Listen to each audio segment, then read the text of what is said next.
आइए दोस्तों, स्वागत है आपका बिहारी स्कूल पर। और हम दोस्तों चैप्टर पढ़ रहे थे अपना इतिहास का।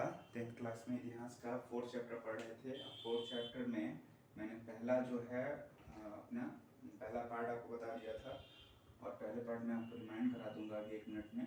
पहले आज ये हम लोग पढ़ने जा रहे हैं पार्ट 2, और पार्ट 2 में भी वही भारत में राष्ट्रवाद का ही अगला चरण जो है अपना 1920 तक हम लोग करीब 1920 तक पहुंच गए थे। जालियांवाला बाग हत्याकांड पे मैंने ख़त्म किया था। और उसके बाद हम लोग को आज पढ़ना है जो वो है खिलाफत आंदोलन, उसके बाद असहयोग आंदोलन, उसके बाद सविनय अवज्ञा आंदोलन, और उसी में बहुत सारी चीज़ें आएंगी जो आपको मैं पढ़ाऊँगा, जैसे कि साइमन कमीशन आएगा, फिर नेहरू रिपोर्ट आएगा, फिर विश्वव्यापी आर्थिक मंदी का प्रभाव, फिर समाजवाद का बढ़ता प्रभाव, ये सब चीज़ें मतलब जो कारक हैं सविनय अवज्ञा आंदोलन के पीछे। उसके बाद हम लोग पढ़ेंगे पूर्ण स्वराज की मांग, गांधी का समझौतावादी रूप, उन्हीं सब चीज़ों में। फिर दांडी यात्रा हम लोग पढ़ेंगे गांधी जी का बहुत फेमस यात्रा है दांडी यात्रा, जिसमें गांधी ने क्या किया था, नमक तोड़ा था, नमक कानून का उल्लंघन किया था, क्योंकि नमक उस समय बहुत महंगा हो गया था और उस पर कर लगाया गया था अंग्रेजों द्वारा। ठीक, उसके अलावा हम लोग पढ़ेंगे उसके बाद गांधी इरविन पैक्ट, ठीक है। और उसके बाद सविनय अवज्ञा आंदोलन क्या परिणाम निकल के आता है, वो आपकी किताब में बहुत खूबसूरत से पॉइंट वाइज दिया हुआ है। उसको हम किताब से ही, क्योंकि यहाँ पे मेंशन करना और याद करना बहुत ही मुश्किल होता है, तो हम लोग उस चीज़ को कर लेंगे। उसके बाद तो हम लोग आते हैं अपने चैप्टर के दूसरे पार्ट में। और दूसरे पार्ट में जो है एक सीक्वेंस के आधार पे मैं मतलब कि उससे पहले मैं बता दूं कि क्या हम लोग पढ़ा था पहले पार्ट में। आप भी अब मतलब वीडियो देखे होंगे, चाहे मतलब किताब देखे होंगे, तो ऐसे ही था कि जो परिदृश्य था कि 1857 के विद्रोह से लेकर 1858 का अधिनियम आपके किताब में, फिर उसके बाद आईएनसी की स्थापना 1885 में, उसके बीच में 2-3 जनजातीय विद्रोह भी हैं, उसको भी पढ़ना है। हमने थोड़ा बहुत जिक्र किया था, वो चीज़ें जो है क्वेश्चन के आधार पे आपको मिल जाएंगी नोट्स में। उसके अलावा हम लोगों ने पढ़ा था अपना 1905 का बंगाल विभाजन वगैरह पढ़ा था। उसके बाद फिर सूरत विभाजन जो पढ़ा था हम लोगों ने, ठीक है, मतलब कांग्रेस का। उसके बाद फिर लखनऊ अधिवेशन पढ़ा था, जहाँ पे कांग्रेस और नरम दल और गरम दल एक मंच पे आ जाते हैं। उसके अलावा हम लोग आगे बढ़ रहे थे और वहाँ पे पढ़ा था हमने रॉलेट एक्ट, और रॉलेट एक्ट के खिलाफ सैफुद्दीन किचलू और डॉक्टर सत्यपाल का गिरफ्तारी, और उसके बाद जालियांवाला बाग हत्याकांड, जहाँ पे कि जनरल डायर ने गोलियां चलवाकर और बहुत से निर्मम मतलब हत्याएं करवाई थी भारतीयों की, ठीक है। अब जो परिदृश्य है यही है कि एक तरह से 14 से 18 के बीच में विश्व युद्ध मैंने बताया था, विश्व युद्ध चल रहा है। उसके अलावा क्या हो रहा है, विश्व युद्ध में सारे लोग प्रताड़ित किया जा रहा है, अंग्रेजों मतलब कि जबरदस्ती भारतीयों को इन्वॉल्व कर दिया जा रहा है युद्ध में। और उसके अलावा क्या है कि यहाँ पे जनरल डायर अपना ये सबसे बड़ा कांड मतलब कि जालियांवाला बाग हत्याकांड करवा देते हैं, ठीक है। तो अब जो माहौल है वो गुस्से वाला है, ठीक है, कि 1914 से 18 के बीच में सारा कुछ उथल पुथल हो रखा है। उसके अलावा आप क्या कर रहे हैं, जालियांवाला बाग हत्याकांड करवा दे रहे हैं, ठीक है। तो ये चीज़ें उस समय तत्कालीन परिस्थिति जो जानना जरूरी है, ठीक है। कभी भी आप इतिहास को पढ़िए तो सबसे पहले उसके बैकग्राउंड को जानने की कोशिश कीजिए कि वहाँ उस समय अगर कोई आंदोलन होता है, चाहे क्रांति होती है, तो उसके पीछे बहुत ही बड़ा मतलब कि बहुत बड़ा एक बैकग्राउंड होता है, बहुत बड़ा आक्रोश होता है जनता का, ठीक है, कहीं भी। ओके, आज भी अगर कोई आंदोलन होता है, कोई भी मतलब वो होती है, तो उसके पीछे बहुत सारी चीज़ें होती है जो कि धीरे धीरे चल रही होती है 2-4 सालों तक। उसके बाद जनता का गुस्सा फूटता है और एक नेता उभर के, चाहे 2 नेता, चाहे जितने भी नेता उभर कर आए, और जनता विद्रोह करती है। तो इसमें हम लोग एक सीक्वेंस मैं बना देता हूँ आपको, जो समझने में आपको बहुत ज़्यादा मतलब कि आसानी होगी। अब देखिए जो चल रहा है परिदृश्य, मैंने बोला कि 1914 से 18 के बीच में चल रहा है। 1914 से 18 के बीच में आपका सेकेंड वर्ल्ड वॉर, ठीक है। उसके बाद हम लोग क्या आते हैं कि 1900, देखिए चलता जाएगा, 1919 में मैं एक सीक्वेंस बना देता हूँ, याद करना आसानी होती है और आगे भी जाकर बहुत ज़्यादा काम आने वाला है आप लोग कॉम्पिटेटिव एग्जाम में, चाहे मतलब कि आप किसी भी चीज़ की तैयारी करनी, हो सकता है एनडीए कोई तैयारी करता है कुछ भी, तो इतिहास समझने में बहुत आसानी हो जाएगी एक बार आप अगर इस तरह से पढ़ते हैं, अगर अपने दिमाग में रखते हैं। तो 1914 से 18 के बीच में सेकेंड वर्ल्ड वॉर होता है। वहाँ परिस्थितियाँ मैंने ऑलरेडी मैं बता चुका हूँ क्या क्या हुआ है भारत में, क्या क्या प्रभाव, वही युद्ध होता है, क्या होता है कि आर्थिक मंदी वगैरह, बेरोजगारी और सारी चीज़ें जो है, महंगाई वगैरह बहुत ज़्यादा बढ़ जाती है।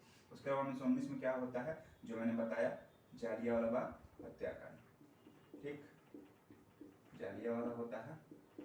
उसके बाद क्या होता है कि 1919 में ही एक अधिनियम आता है, 1919 में ही एक एक्ट आता है, ठीक, 1919 में ही एक्ट आता है, 1919 का अधिनियम, उसका बहुत ज़्यादा प्रभाव नहीं रहता है, लेकिन वो भी एक मतलब कि जब जब मैंने पिछले क्लास में बताया था आपको कि जब जब अंग्रेजों को लगेगा कि जनता उग्र हो रही है या आंदोलन करने की कोशिश कर रही है, उस समय एक अधिनियम ला के पटक देंगे और चीज़ों को टैकल करने की कोशिश करेंगे। जो बुद्धिजीवी वर्ग है, जो कांग्रेस का एक बुद्धिजीवी वर्ग है, उसको मतलब कि एक तरह से फुसलाने का काम करेगी, ताकि जनता का जो है जो गुस्सा है वो कंट्रोल हो पाए। तो 1919 का एक्ट आता है।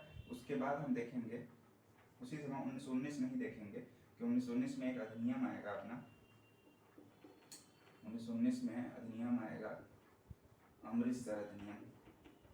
अमृतसर क्या बोलते हैं, सम्मेलन हम बोल सकते हैं, चाहे कन्वेंशन बोल सकते हैं आप, ठीक है। अमृतसर सम्मेलन,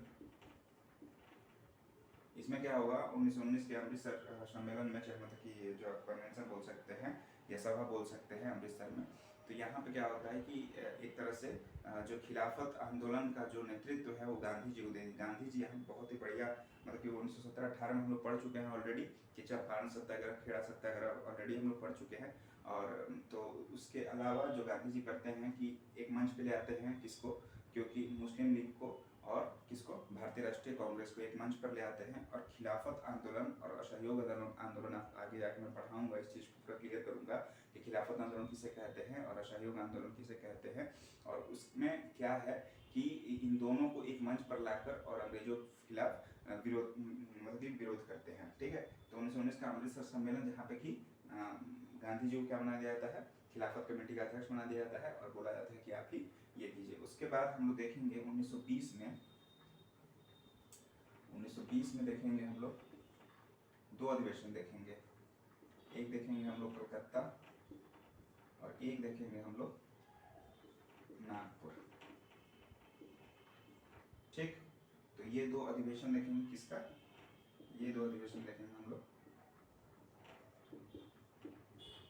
कांग्रेस का, ठीक है, INC का, मतलब कि इंडियन नेशनल कांग्रेस का दो अधिवेशन देखेंगे, ठीक। तो एक सीक्वेंस देखेंगे, 1914 से 18, फिर 19, फिर 19 एक्ट, 19 में अमृतसर, फिर 20 में दो सम्मेलन होंगे, मतलब कांग्रेस की दो बैठक होगी, जो वार्षिक बैठक होती थी, उसमें दो बैठक होंगे, ठीक, 1920 में। उसके बाद हम लोग आएंगे 1920 से 22 में चलेगा अपना, 1920 से 22 के बीच में चलेगा आपका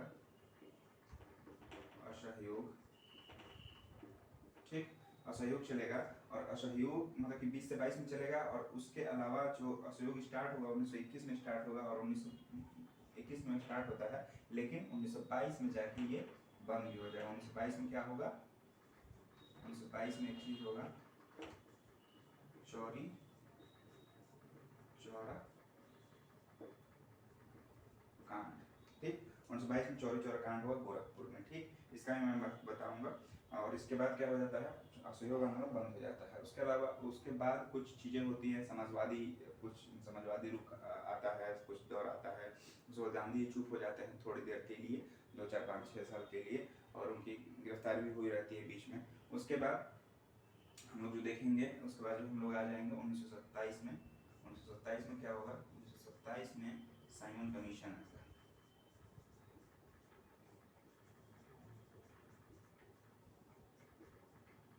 साइमन कमीशन आएगा। उसके बाद हम लोग आएंगे 1928 पे, ठीक है। 1928 में क्या होगा, 1927 में कमीशन का गठन होगा, और 1928 में ये भारत आएगा, ठीक है, भारत आगमन होगा, ठीक, 1928 में भारत आगमन होगा। उसके बाद हम लोग देखेंगे वही अपना 1930 में हम लोग देखेंगे, 1929 में नेहरू रिपोर्ट देखेंगे, इसके बारे में पढ़ेंगे 1930 में, ठीक है। 1930 में ये घटना घटती है, बल्कि 1929 में, सॉरी 1929 में ये घटना घटेगी। और 1930 में हम लोग देखेंगे एक बार, पहली बार कि 31 दिसंबर मतलब कि 1930 को झंडा फहराया जाएगा, जो आज झंडा फहरता है, तो पहली बार जब फहराया गया था वो 1930 में ही फहराया गया, ठीक है। और 1929 में फहराया गया था 31 दिसंबर। और 26 जनवरी 1930 को देखेंगे स्वतंत्रता दिवस के रूप में मनाया था, जो आज भी अगर 26 जनवरी क्यों मनाया जाता है, तो इसीलिए मनाया जाता है क्योंकि वहाँ पे लाहौर अधिवेशन में, लाहौर मतलब कि वहाँ पे रीवा नदी के तट पे शायद, तो वहाँ पे झंडा फहराया गया था 31 दिसंबर को, 31 दिसंबर 1929 को। 1930 में आप देखेंगे कि स्वतंत्रता दिवस 26 जनवरी 1930 को स्वतंत्रता दिवस मनाई जाती है। ठीक, उसके अलावा हम लोग मतलब कि यहीं पे आपका मतलब कि ये खत्म होगा। उसके बाद हम लोग बात करेंगे कुछ मतलब कुछ आपके छोटे छोटे आंदोलन किए हुए हैं, उसके बारे में हम ज़्यादा बात नहीं करेंगे। और उसके बाद हम आपको जो एक्स्ट्रा बताएंगे वो है 1942 का भारत छोड़ो आंदोलन। ठीक है, उसके बारे में थोड़ा जान लेंगे ताकि स्वतंत्रता का जो आभास है वो आपको हो जाए और किस तरह स्वतंत्रता मिली और किस तरह से राष्ट्रवाद आंदोलन चला, इसके एक सीक्वेंस मिल जाए आपको। ठीक है, तो शुरू करते हैं सबसे पहले हम जो समझाने की कोशिश करेंगे, जो मैंने प्रदेश बता दिया है 1919 के जालियांवाला बाग हत्याकांड बता दिया, 1919 एक्ट मैंने बोल दिया कि आ गया है। अब हम लोग देखते हैं वही होता है कि 1919 में क्या होता है कि जालियांवाला बाग हत्याकांड होता है। उसके बाद गांधी जी सोचते हैं कि चीज़ें जो हैं मुस्लिमों के लिए भी मतलब कि उस समय मतलब मुस्लिम भी गुस्से में होते हैं अंग्रेजों से, और भारतीय तो इस जालियांवाला बाग हत्याकांड के बाद भारतीय भी गुस्से में आ जाते हैं, मतलब अंग्रेज सरकार के खिलाफ और बगावत उतर आते हैं। तो इन दोनों गुस्से को इस जो राष्ट्रवाद का जो भावना होती है हिंदू और मुस्लिमों में, इससे बढ़िया मतलब मौका नहीं मिल सकता था गांधी जी को कि वो इन चीज़ों को क्या करें, भुनाएं, इस मौके को भुनाएं और अंग्रेजी सत्ता के खिलाफ इसका प्रयोग करें। ठीक, तो अब बात करते हैं हम लोग खिलाफत आंदोलन की। और खिलाफत आंदोलन इस तरह से स्टार्ट होता है कि जो 14 से 18 के बीच में विश्व युद्ध चल रहा है। ठीक है, सोचिएगा कि 14 से 18 के बीच में विश्व युद्ध चल रहा है, तो वहाँ पे क्या होता है कि तुर्की एक जगह है आपका, मतलब कि यूरोप के पास आप बोल सकते हैं। वैसे मूलतः उसको मतलब कि मतलब यूरोप का बॉर्डर ही कह सकते हैं, एशिया का, मतलब कि जो पश्चिमी एशिया है आपका और जो यूरोप है उसका बॉर्डर बोल सकते हैं एक तरह से। ठीक है, उसके बीच में मतलब मेडिटेरियन सी जो मतलब भूमध्य सागर पड़ती है, उसके बगल में काला सागर भी है, तो उस तरह से अलग रहता है। लेकिन तुर्की एक तरह से कह सकते हैं आप लोग एशिया में ही है। तो तुर्की में कौन सा साम्राज्य का स्थापना होता है? उस समय होता है तुर्की में होता है ऑटोमन साम्राज्य। ठीक है, ऑटोमन एम्पायर।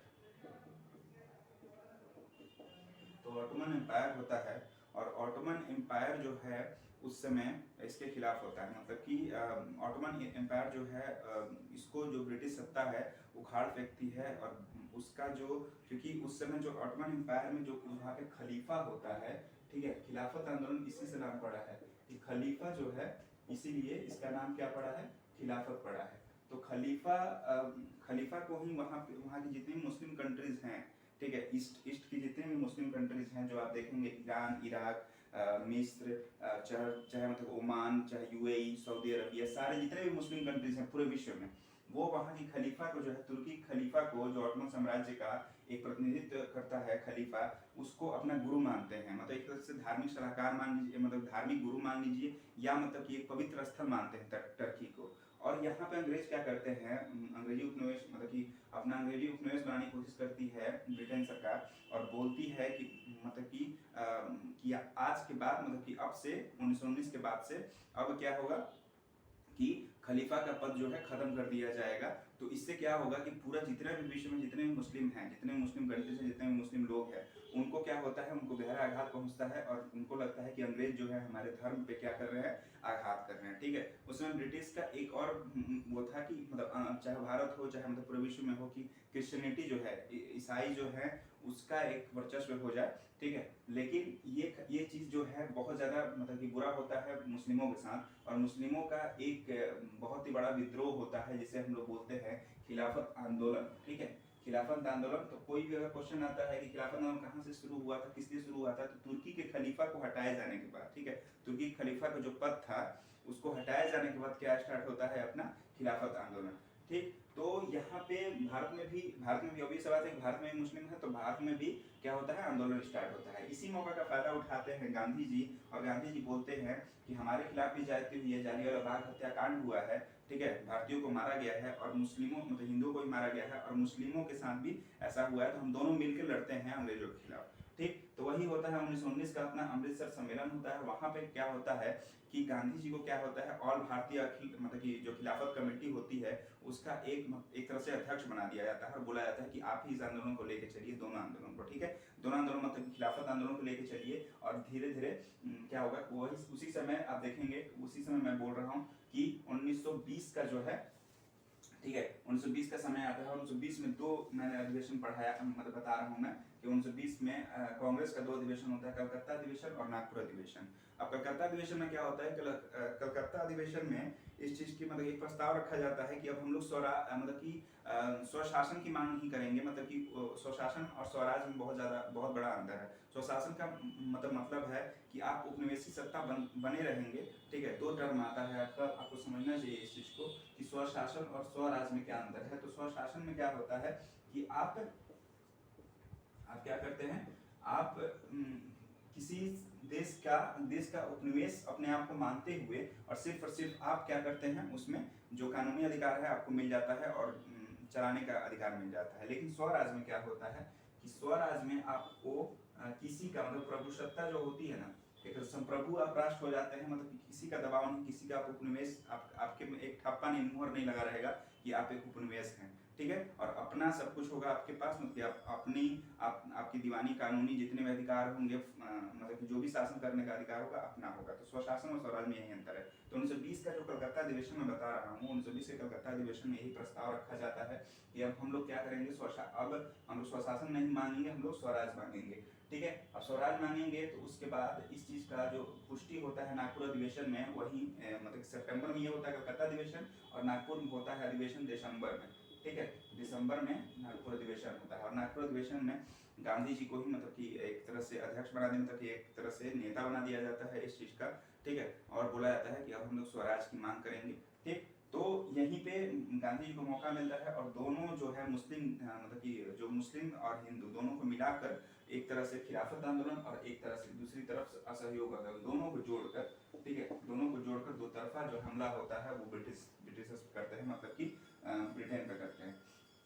अब असहयोग आंदोलन में यही था कि हम लोग किसी चीज में सहयोग नहीं करेंगे, मतलब इन द सेंस कि जितने भी सरकारी जो भी कर्मचारी हैं, जितने भी दफ्तर हैं, जितने भी कॉलेजेस हैं, जितने भी चीजें हैं जहाँ पे भारतीय काम कर रहे हैं, चाहे वो छात्र हों, अगर पढ़ रहे हैं सरकारी कॉलेज में, चाहे सरकारी स्कूल्स में, चाहे कहीं भी अगर पढ़ रहे हैं, तो उनको क्या है कि उस चीज को छोड़ के इस आंदोलन में भाग लेना था, मतलब कि कहीं ना कहीं बहिष्कार करना था, ठीक है, बहिष्कार करना था। और अपनी स्वदेशी वस्तुओं को मतलब एक तरह स्वदेशी वस्तुओं को पहले ही चल रहा था, तिलक तो पहले ही चला रहे थे शुरू में ही, जब बंगाल विभाजन होता है उसी समय स्वदेशी वस्तुओं का मतलब कि इस्तेमाल स्टार्ट हो जाता है। लेकिन इसको एक बड़े व्यापक स्तर पे शुरू किया जाता है ताकि क्या है, लॉस जो है, क्योंकि उस 14 से 18 के बीच में क्या हो चुका है, द्वितीय विश्व युद्ध हो चुका है और सबको लॉस हुआ है, मतलब कि ब्रिटेन को भी लॉस हुआ है, तो वो तो फायदा उठाना चाहेगी ना, ठीक है। तो वहां पे ये चोट करते हैं गांधी जी और असहयोग आंदोलन स्टार्ट करते हैं। अब ये आंदोलन स्टार्ट होता है 1920 में, और मतलब 1921 में कह सकते हैं, 1920 के 22 के बीच में बोला जाता है, लेकिन 1921 में मूलतः स्टार्ट होता है। लेकिन उसी समय एक गड़बड़ी होती है, 5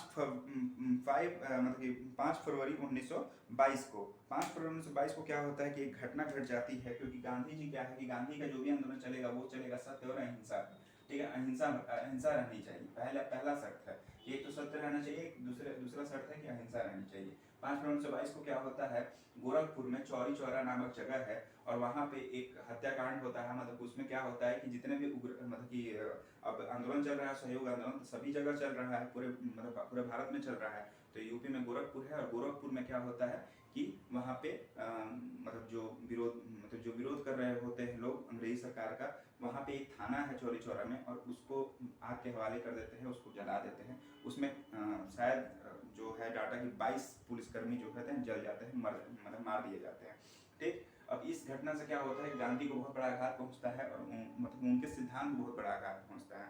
प्रिंसिपल बहुत बड़ी चीज है गांधी के लाइफ में, पूरे लाइफ में प्रिंसिपल्स का बहुत ज्यादा महत्व है।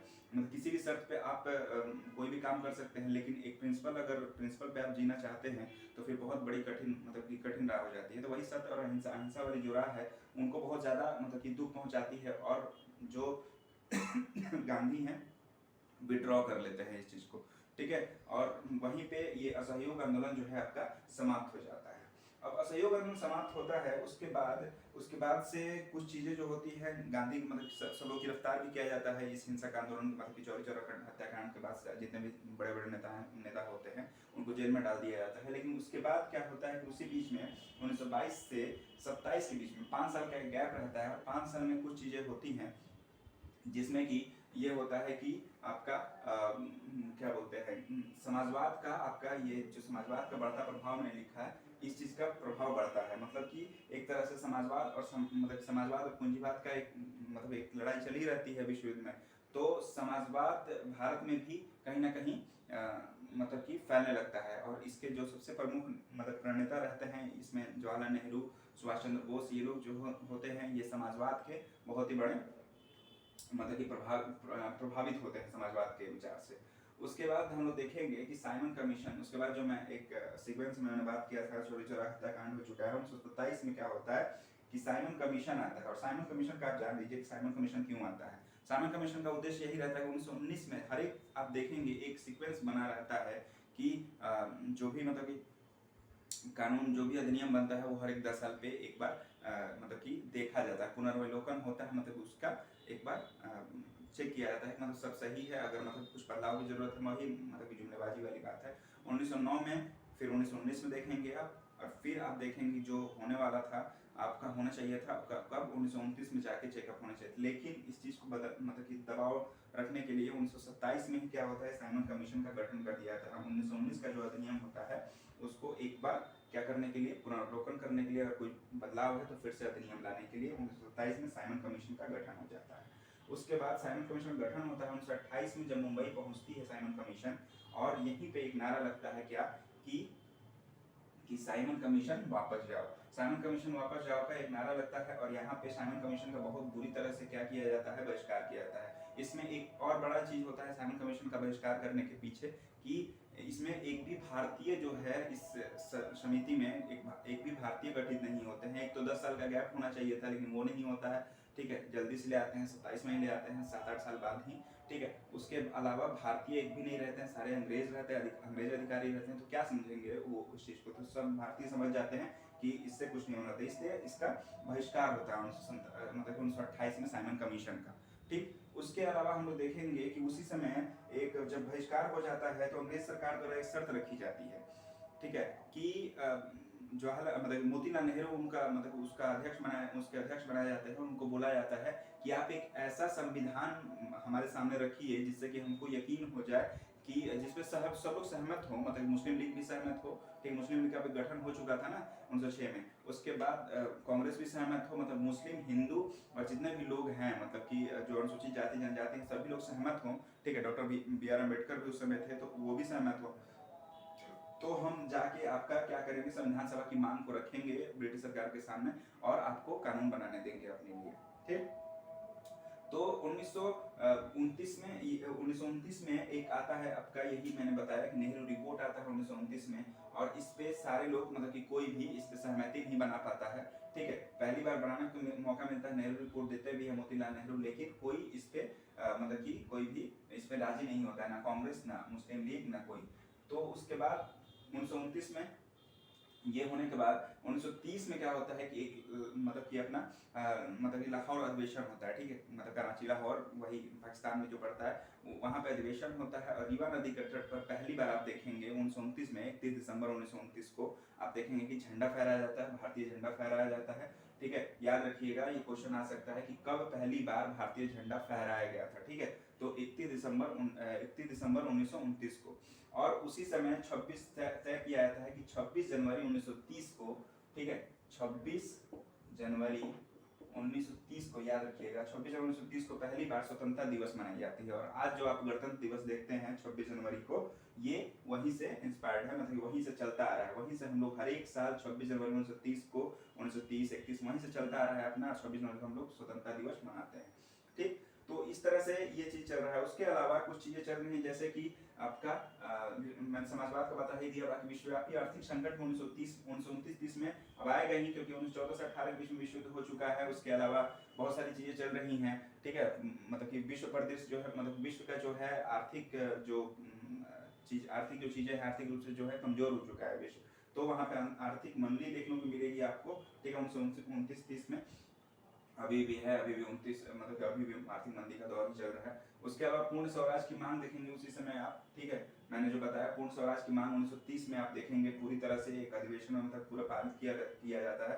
उसके बाद गांधी का समझौतावादी रुख, यहाँ पे गांधी का एक बहुत बड़ा ये होता है कि 11 सूत्रीय मांग रखते हैं अंग्रेजों के सामने और धमकी देते हैं कि अगर आप कुछ चीजें मतलब की जो होती है वही नमक कर वगैरह की जो मैं बात कर रहा हूँ, अगर 11 सूत्र होता है, 11 चीजें होती है जिसकी मांग रखते हैं गांधी जी और बोलते हैं कि अगर आप इस चीज को नहीं मानेंगे तो क्या होगा, आंदोलन होगा। और यहीं पे ये बोल देते हैं कि सविनय अवज्ञा आंदोलन हमारा स्टार्ट होगा, ठीक। तो इसी समय ये सब चीजें चल रही होती हैं। लेकिन गांधी का जो 11 सूत्रीय मांग होता है इसको अंग्रेजी सरकार क्या है उस समय नहीं मानती है, ठीक। 11 सूत्रीय मांग उस समय नहीं मानती, मतलब 1930 के करीब की बात है, ठीक। 1930 के पहले मतलब हाँ 1930 के शुरू में ही आप बोल सकते हैं। तो उसके बाद क्या करते हैं गांधी जी, अब आप देखेंगे यहीं पे आप देखेंगे कि सविनय अवज्ञा आंदोलन स्टार्ट होता है और उसकी शुरुआत होती है दांडी यात्रा से। अब दांडी यात्रा क्या है, अब दांडी यात्रा में कुछ फैक्चुअल चीजें हैं कुछ चीज समझने की हैं। अब दांडी यात्रा में क्या होता है कि 12 मार्च, ठीक है, 12 मार्च आप देखेंगे 12 मार्च 1930 को, ठीक है, 12 मार्च 1930 को आप देखेंगे कि गांधी जो है साबरमती से दांडी तक की यात्रा करते हैं। करीब करीब 250 से ऊपर ही करीब 250 से ऊपर मील की यात्रा मतलब वो पैदल करते हैं, ठीक है। एक मील में आप समझ सकते हैं कितना किलोमीटर है, तो उतना यात्रा करते हैं पैदल और आप पहुंचते हैं यहाँ पे, आप पैदल करते करते 6 अप्रैल 1930 को, ठीक है, 6 अप्रैल 1930 को कहाँ पहुंचते हैं, दांडी तट पर। दांडी तट है वहीं पे गुजरात में, और दांडी तट पर पहुंचकर और नमक को अपने हाथ में लेकर और मुट्ठी में और उसको मतलब कि उसका नमक बनाते हैं समुद्री पानी का, ठीक है। तो एक तरह से आगाज होता है किस चीज का, सविनय अवज्ञा आंदोलन का दांडी यात्रा से। वही बहुत सारी चीजें चल रही होती है मतलब कि वही सविनय अवज्ञा आंदोलन में कि सारे कुछ मतलब कि वही सारे लोग जितने भी होते हैं, मजदूर जितने भी औरतें जितने भी मतलब कि पुरुष और सारी चीजें जो लोग काम कर रहे होते हैं सरकारी पदों पर, वो सब सारे लोग त्यागते हैं और यही आंदोलन चल रहा होता है। उसी बीच क्या होता है कि इस आंदोलन से घबराई हुई मतलब कि सविनय अवज्ञा आंदोलन से घबराई हुई ब्रिटिश सरकार और गोलमेज सम्मेलन का उसी समय एक मतलब कि दौर चल रहा होता है। 3 गोलमेज सम्मेलन, राउंड टेबल कॉन्फ्रेंस इसको इंग्लिश में कहते हैं। तो 3 गोलमेज सम्मेलन होता है। एक मिनट मैं इसको थोड़ा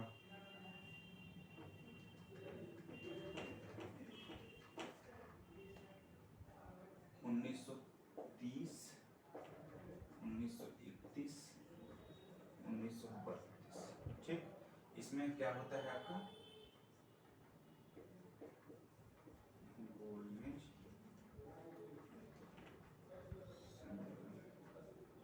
ठीक है, गोलमेज सम्मेलन होता है। अब गोलमेज सम्मेलन होता है 30, 31 और 32 में। तो 30 में तो हो गया रहता है और 30 में क्या होता है कि 30 में हमारा दांडी यात्रा स्टार्ट हुआ रहता है, ठीक। यहाँ पे क्या होगा कि गांधी भाग नहीं लेंगे ना कांग्रेस भाग लेगी, ठीक। 1930 फ्लॉप होता है। अब लगता है ब्रिटिशर्स को कि भाई साहब कैसे भी करके हम लोग गोलमेज सम्मेलन में कैसे भी करके सारे जो पक्ष हैं अपने रख देने हैं और मतलब कि कैसे भी करके भारतीयों को शांत करना है, सविनय अवज्ञा आंदोलन को शांत करना है। तो यहीं पे एक ये होता है अपना समझौता होता है, गांधी इरविन पैक्ट होता है 5 मार्च 1931 को,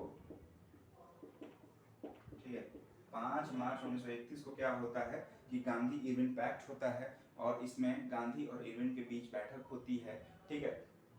और बैठक में ये फैसला लिया जाता है कि आप सविनय अवज्ञा आंदोलन को आप ये कीजिए, 11 सूत्रीय मांग को हम रखते हैं आपके मतलब कि मानते हैं और आप सविनय अवज्ञा आंदोलन को पहले बंद कीजिए, राउंड टेबल कॉन्फ्रेंस में गोलमेज सम्मेलन में आप भाग लीजिए, हमारे साथ चलिए ब्रिटेन, गोलमेज सम्मेलन में भाग लीजिए और आपकी बातें रखी जाएंगी और चीजें सॉल्व की जाएंगी, ठीक। तो यहीं पे गांधी इरविन पैक्ट होता है और जो है सविनय अवज्ञा आंदोलन कुछ देर के लिए रोक दिया जाता है, ठीक है।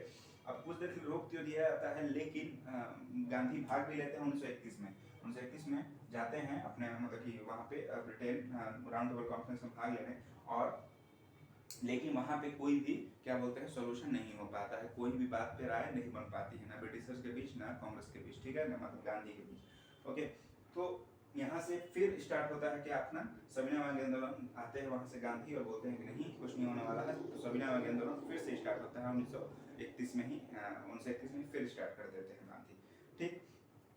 तो इस तरह से जो चीज़ें देखेंगे आपका जो भारत का राष्ट्रवादी आंदोलन है 1931 तक आते आते बहुत ज़्यादा मतलब कि सारे लोग करीब करीब इन्वॉल्व हो चुके थे और बहुत सारी चीज़ें चल रही थी आसपास। अब 1930-31-32 जो राउंड टेबल कॉन्फ्रेंस होता है, एक आपको मतलब बता दूं कि इसमें डॉक्टर बी आर अम्बेडकर तीनों में भाग लेते हैं और तीनों में उनका यही बात रहता है कि हमारे जो जनजातीय हैं मतलब कि SC STs हैं उनके लिए क्या किया जाए। उनके उनके बड़े मसीहा थे, उनके नेता थे डॉक्टर भीमराव अम्बेडकर, तो वो बोलते हैं कि उनके लिए क्या किया जाए, अलग से निर्वाचन क्षेत्र का ये किया जाए। ठीक उसी समय सांप्रदायिक अवार्ड आएगा आपका, हमने लिखा नहीं है लेकिन कुछ चीज़ बता देता हूँ। सांप्रदायिक अवार्ड आएगा आपका, किताब में भी शायद नहीं दिया होगा।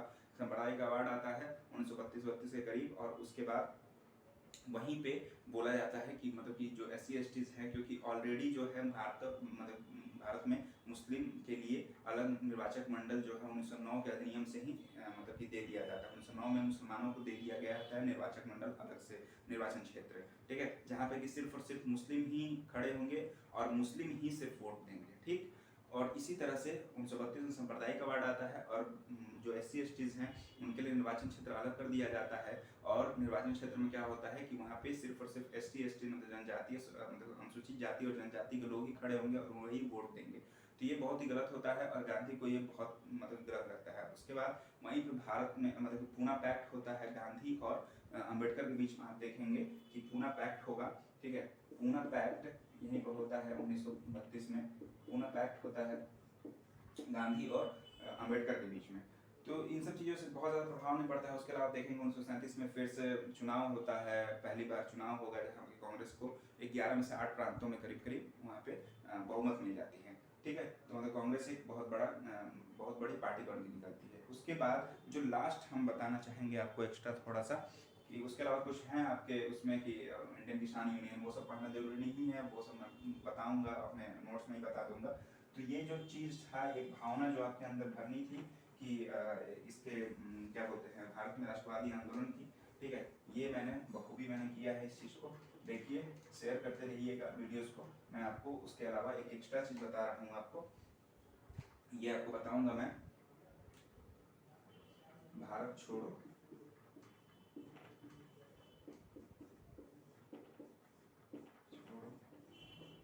आंदोलन के बारे में।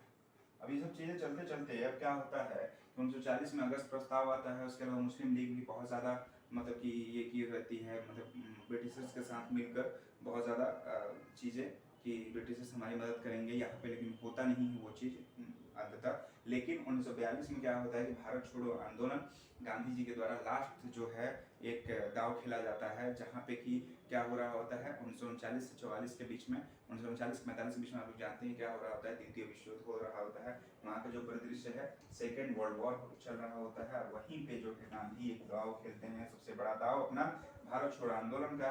और भारत छोड़ो आंदोलन में 8 अगस्त 1942 को, ठीक है, 8 अगस्त 1942 से स्टार्ट होता है अपना क्या, भारत छोड़ो आंदोलन।